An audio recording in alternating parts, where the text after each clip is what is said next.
an African regional bank.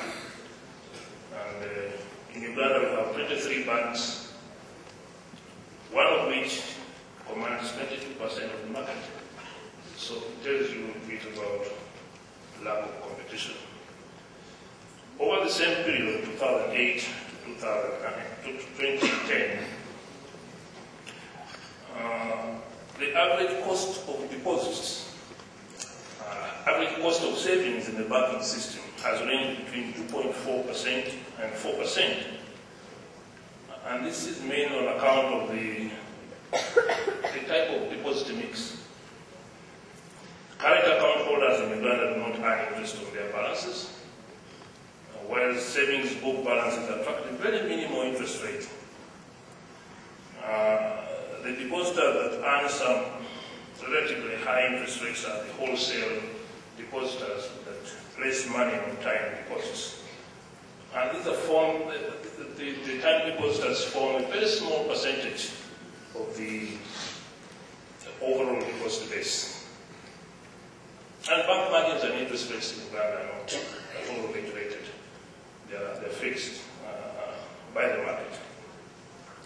In spite of the very high margin that banks earn, the level of NPLs to gross loans range between 2.1% and 4.2% in the past 3 years in Uganda.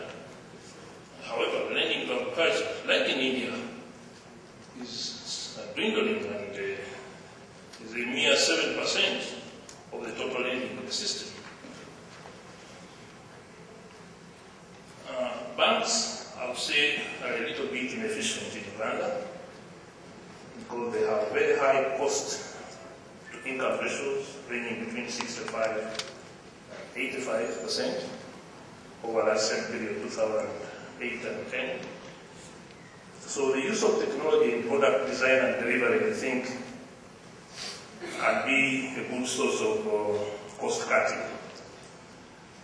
Off-site processing of data, e-banking and branchless banking could be very good sources of synergy, good sources of efficiency that could lower this cost and kind of beef up the bottom line for the banking system.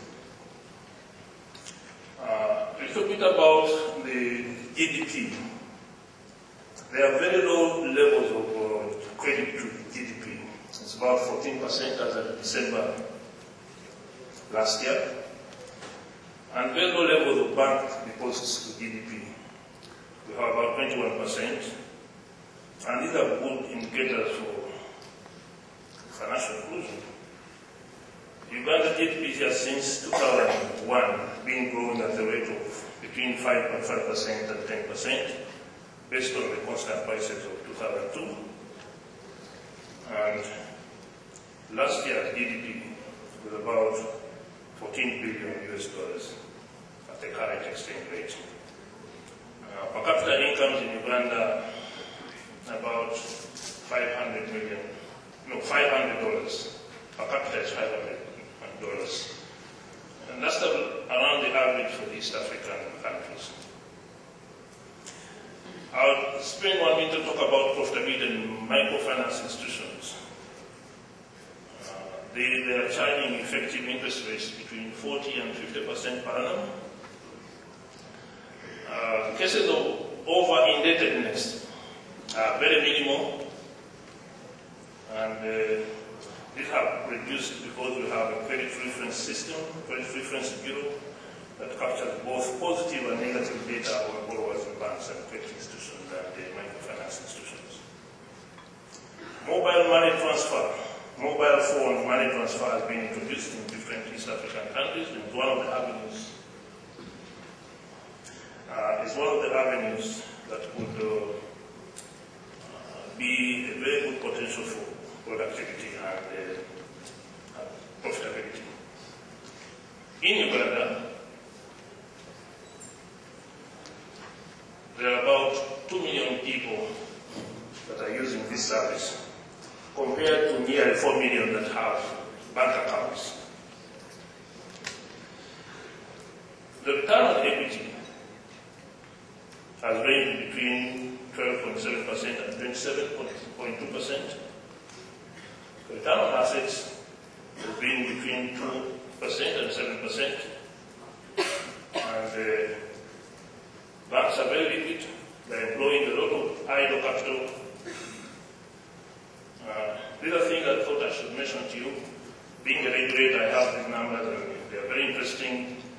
And I would like to conclude by saying that all this is happening in a market that is very, very, very underserved.